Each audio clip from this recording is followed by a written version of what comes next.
खबर देहरादून से है, जहां द्वाराघाट से विधायक महेश नेगी के खिलाफ में विवाहित महिला ने शिकायत। अल्मोड़ा जिले की द्वाराघाट सीट से बीजेपी विधायक हैं महेश नेगी। देहरादून डीआईजी एसएसपी कार्यालय में दिया है शिकायती पत्र।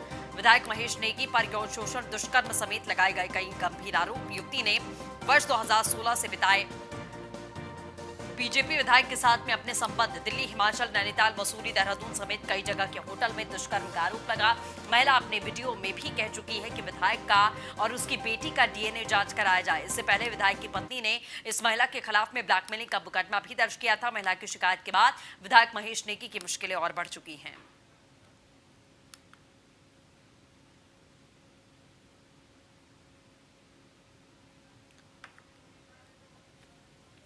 तो विधायक महेश नेगी की मुश्किलें लगातार बढ़ती जा रही हैं।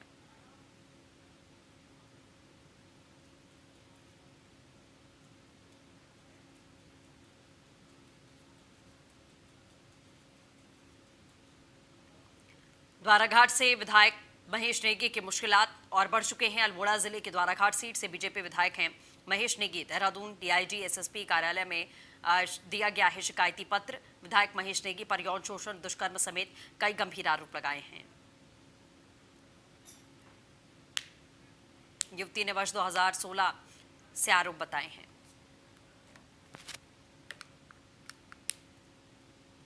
देर रात से रुक रुक कर हो रही बारिश के कारण सुसवा नदी में तेज पानी आने से राजाजी राष्ट्रीय पार्क के किनारे बसे गांव बटगली, केवरी, त्यागी गार्डन और पानी के तेज बहाव के कारण पक्के पुश्ते, बिजली पोल और गांव का मुख्य मार्ग भी पानी के तेज बहाव के कटाव होने के कारण बह गए हैं। इसी के साथ में ग्रामीणों की भूमि में भी भारी कटाव देखने को मिला है। जब पानी का बहाव कम हुआ तो देखा गया कि ग्रामीणों की काफी जमीन में भूमि कटाव हुआ है।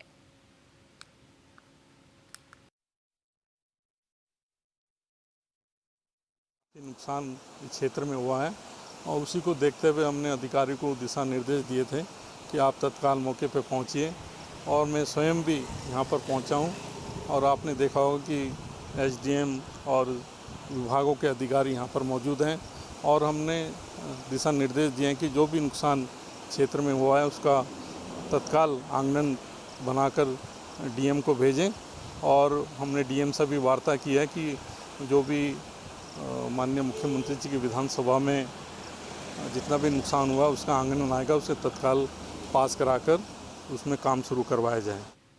खबर हरिद्वार से है, जहां कांग्रेसी कार्यकर्ताओं के खिलाफ पुलिस ने मुकदमा दर्ज किया है। सोशल डिस्टेंसिंग और धारा 144 उल्लंघन के मामले में मुकदमा दर्ज किया गया है। 15 अगस्त को ढंढेरा मार्ग पर सोशल डिस्टेंसिंग और धारा 144 का उल्लंघन किया गया। पूर्व सीएम हरीश रावत और विधायकों के अलावा करीब 200 कांग्रेसी कार्यकर्ताओं ने रैली निकाली थी। सिलसिला चल पड़ा और पहले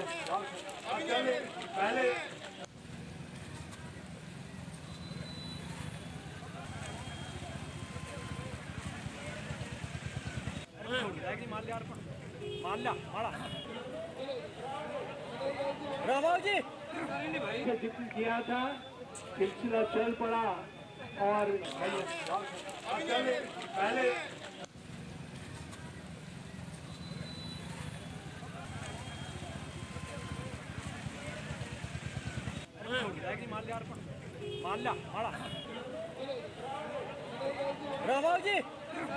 जिक्र किया था, सिलसिला चल पड़ा और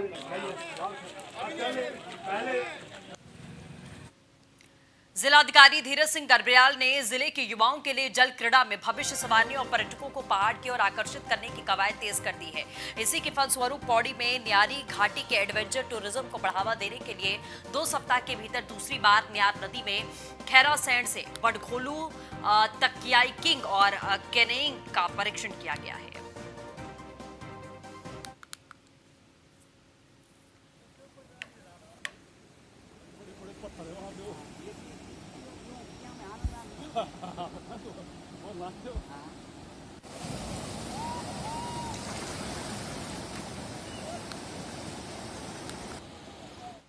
कोरोना का कहर इंसानों के साथ साथ वनजीवों पर भी मंडराने लगा है, जिसके चलते पार्क प्रशासन ने पालतू हाथियों को अन्य रेंजों में शिफ्ट कर दिया है। आपको बता दें कि चीला रेंज स्थित उत्तराखंड जल विद्युत निगम की कॉलोनी में कई लोगों के कोरोना संक्रमित होने के बाद पार्क प्रशासन ने फैसला किया है। कोरोना के बढ़ते मामलों के चलते राजाजी टाइगर रिजर्व की चीला रेंज अलर्ट मोड पर आ गई है।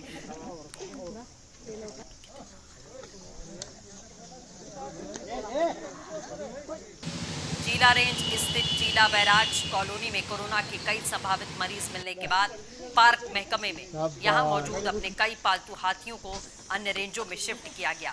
पार्क अधिकारियों का कहना है कि इस महामारी को देखते हुए वन जीवों को लेकर पार्क प्रशासन द्वारा किसी भी तरीके की लापरवाही नहीं बरती जाएगी।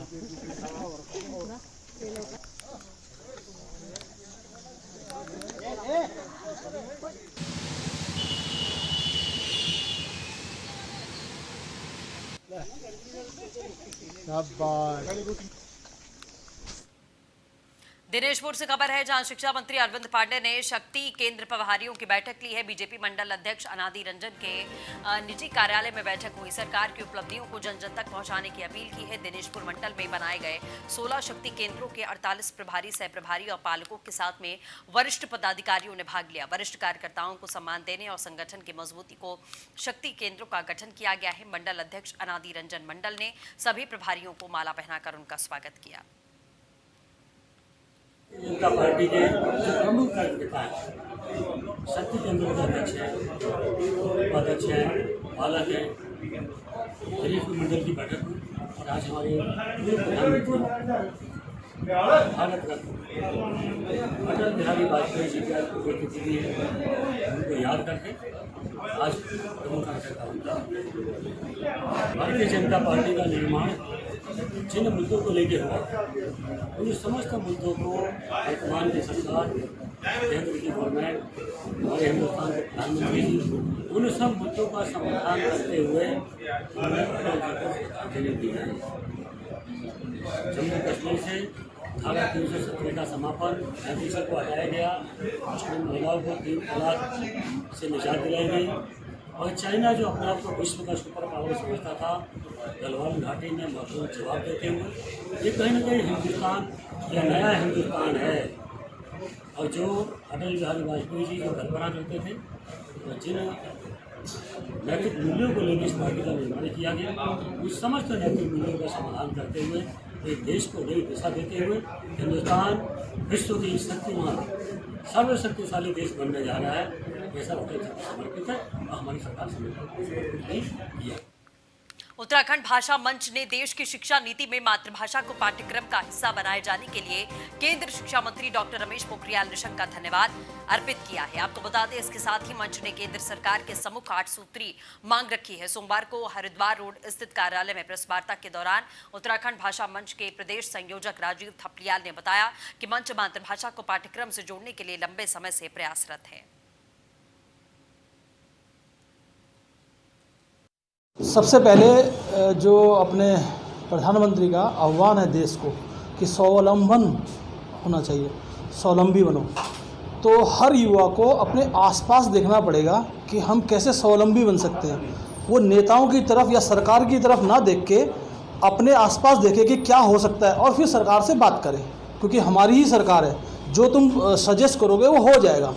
तो आसपास देखें। और जब हम ये कहते हैं कि हमारी मातृभाषा जब रोजी रोटी से जुड़ेगी तो वो प्रफुल्लित भी होगी और आसपास हमारे, जैसे आज हमने नए एजेंडे में लिया है कि हमारा जो सबसे बड़ा कारोबार जो उत्तराखंड का है 60%, इसमें 67% क्षेत्र उत्तराखंड में वन्य है, जिसमें से 30% चीड़ का जंगल है और चीड़ में से लीसा निकलता है। लीसे से 150 प्रोजेक्ट बनते हैं, बाय प्रोडक्ट हैं उसके 150, और उसमें से उत्तराखंड में एक भी नहीं बनता, सब बाहर बनते हैं। पेंट से लेके जो भी छोटी कोई भी मेडिसिन ऐसी नहीं है जिसमें वो ना पड़ता हो, लीसा ना पड़ता हो, लीसे से वो प्रोडक्ट नहीं है। तो ये हमें आसपास देख के सरकार को बताना पड़ेगा और यही भाषा मंच का काम है। सबसे पहले जो धन्यवाद करना चाहता हूँ। और जो उत्तराखंड भाषा मंच है यह शिक्षा संस्कृति उत्थान न्यास का ही एक परिकल्प है और हमारी शुरुआत से ही ये प्रयास रहा है हमारा कि हम लोग जो हमारी क्षेत्रीय बोली हैं, क्षेत्रीय भाषाएं हैं, हमारी मातृभाषा है, चाहे हमारी हिंदी की बात हो, संस्कृत की बात हो, हम उसके संरक्षण और संवर्धन की बात करते आए हैं। और आज अपार हर्ष का विषय यह है कि जिस चीज़ को लेकर के हम संघर्षरत थे, उस संघर्ष को जो विराम दिया है हमारे माननीय केंद्रीय शिक्षा मंत्री डॉक्टर रमेश पोखरियाल निशंक जी ने नई शिक्षा नीति को ला करके दिया है, जिसमें कि कक्षा 1 से लेकर के कक्षा 12वीं तक की पर्यावरण शिक्षा भी शामिल है और उसकी पुस्तकें शिक्षा संस्कृति उत्थान न्यास द्वारा तैयार कर ली गई हैं। यह हमारे लिए एक बहुत अच्छी बात यह है कि हमारे इस शिक्षा नीति। संजीव शर्मा सहयोगी हमारे साथ में जुड़ चुके हैं, क्या कुछ जानकारी है संजीव? जी हाँ, ये क्षेत्रीय भाषा और हिंदी भाषा को 5वीं तक जो कंपलसरी किया गया है पाठ्यक्रम में, इसको लेके जो उत्तराखंड भाषा मंच ने काफी टाइम से प्रयासरत थे और उन्होंने एक प्रेस कॉन्फ्रेंस करके ये बात बताई और इस बात पे उन्होंने बड़ा हर्ष व्यक्त किया। उन्होंने सांसद और एचओडी मंत्री रमेश पोखरियाल निशंक जी को धन्यवाद देते हुए बताया कि जो प्रादेशिक भाषाएं हैं और जो प्रदेश में होने वाले उत्पादन या यहाँ होने वाले जो भी एक्टिविटीज है उसको प्रदेश में ही रखा जाए और उनकी जो वरीयता है प्रदेशवासियों को ही दी जाए, जिससे कि प्रदेश में व्यवसाय और बेरोजगारी कम होगी, व्यवसाय बढ़ेगा और यहाँ के लोगों को रोजगार मिलेगा तो यहाँ खुशहाली होगी। इस बात को लेकर काफी चर्चा करी गई और उन्होंने ये भी बताया कि जो मातृभाषाओं में भर्तियां होंगी या मातृभाषा जो हमारा यहाँ का जो सामान है, जो जैसे लीसा के बारे में बोला उन्होंने कि काफी सारी दवाइयाँ या और बहुत चीजों में इनका इस्तेमाल होता है और ये हमारे प्रदेशवासियों को ही नहीं मिलता, बाहर दूसरे प्रदेश के लोगों को यहाँ से दिया जाता है।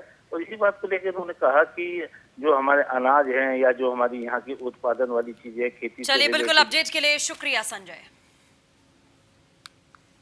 लंबे समय से बस अड्डे पार्किंग और जाम से मुक्ति दिलाने की मांग कर रहे भवाली को जल्द ही निजात मिलने वाली है। परिवहन मंत्री यशपाल आर और नैनीताल विधायक संजीव ने भवाली में मल्टी स्टोरी पार्किंग और बस स्टेशन का भूमि पूजन किया। यशपाल आर ने कहा कि मल्टी स्टोरी पार्किंग और बस अड्डे के लिए 4 करोड़ 26 लाख का बजट स्वीकृत किया गया है। स्थापना होने जा रही है।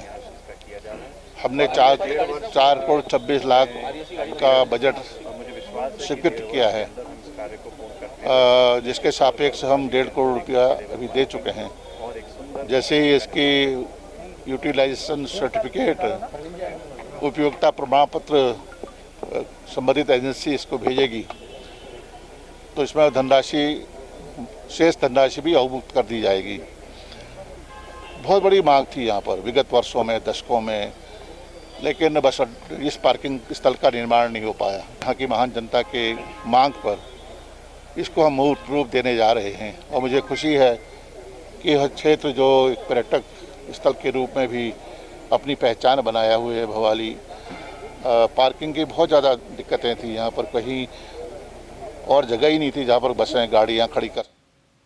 ऋषिकेश विधानसभा क्षेत्र के अंतर्गत लगातार बरसात के चलते सोंग नदी के किनारे खदरी क्षेत्र की सीमा में पानी घुसने का खतरा बना हुआ है, जिसे देखते हुए विधानसभा अध्यक्ष श्री प्रेमचंद अग्रवाल ने खदरी क्षेत्र में पहुंचकर मौके का मुआयना किया।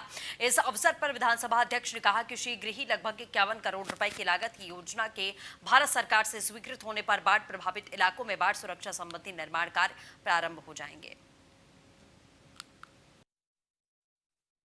देखिए, जो खदरी में जहाँ पे हम खड़े हैं, कल यहाँ बहुत ज़्यादा पानी था, आज तो पानी बहुत कम है और इस पूरे क्षेत्र का जिसमें हमारे ये खदरी है, गौरी माफी है, साहब नगर है, चकजोगी वाला है, गोयला नाला है, बंगाला नाला है, इसमें जिस प्रकार से हमेशा पानी बहुत बड़ी मात्रा में आता है और मैं ये कह सकता हूँ कि इस समस्या के कारण यहाँ पे अनेकों बार जो है ज़मीन का कटाव होता है, कभी कभी घरों में भी पानी जैसे गौरी माफी जैसी जगह में घुसता भी है।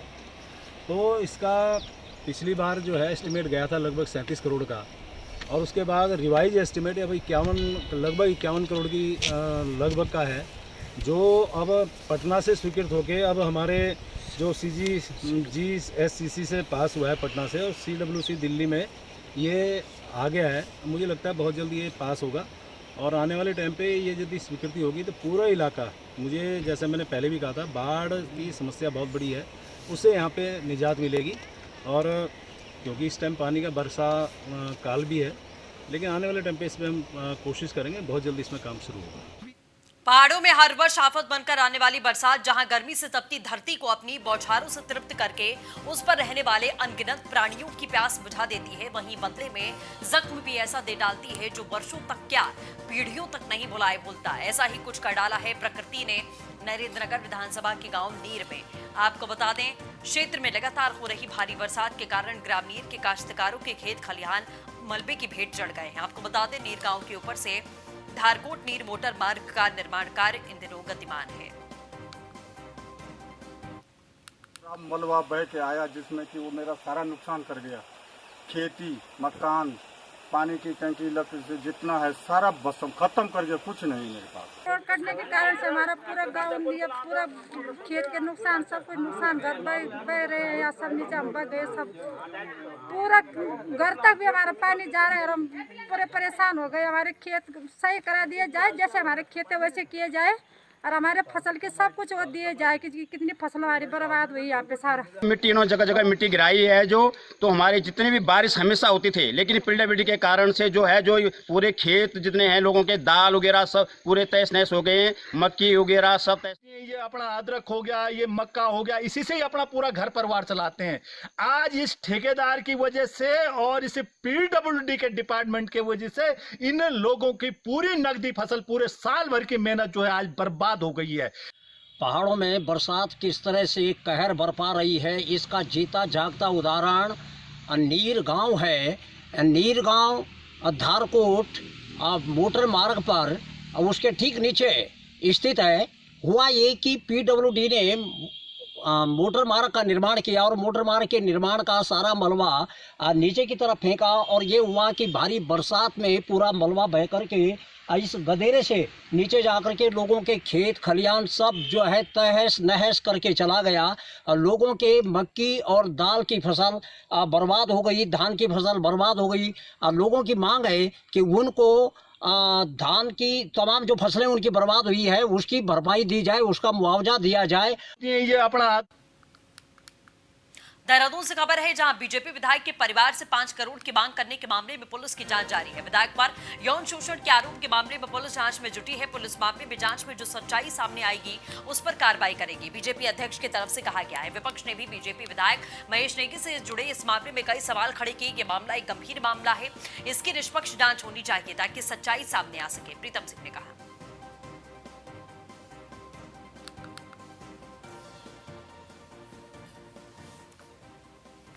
पत्नी ने तो एफआईआर लिखा है, लेकिन उस महिला के द्वारा जो आरोप लगाया जा रहा है कि निष्पक्ष जांच नहीं हो पाएगी और सत्ताधारी पर लगा देना, ये तो मैं कुछ नहीं कह सकता। उसने आरोप लगाया है तो लिखित के पुलिस को देगी, तो उसकी पुलिस जांच करेगी। संगठन में अगर विधायक आरोपी पाया जाता है तो विधायक के खिलाफ कड़ी से।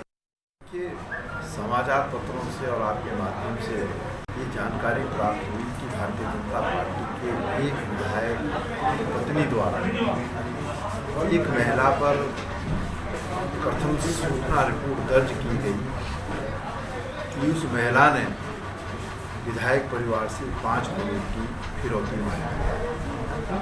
अब ये समझ से परे है कि महिला द्वारा 5 करोड़ की फिरौती क्यों मांगी गई, कोई कारण स्पष्ट नहीं है जो एफआईआर दर्ज हुई। लेकिन जिस महिला पर आरोप लगाया गया जो फिरौती मांग रही है उसका एक वीडियो वायरल हुआ। अब उसकी सत्यता क्या है मैं उस पर अभी कोई टिप्पणी करूं तो उचित नहीं, उसकी भी जांच होनी चाहिए। उस वीडियो में वो महिला ये कहते हुए अपनी बात कह रही है कि विधायक जी द्वारा विगत 2 वर्षों से जो है उसका शारीरिक शोषण किया गया और शारीरिक शोषण करने के उपरांत एक बच्ची को भी जन्म दिया गया है। वो महिला कह रही है कि बच्ची का और विधायक जी का डीएनए कराया जाए ताकि जो वास्तविकता है वो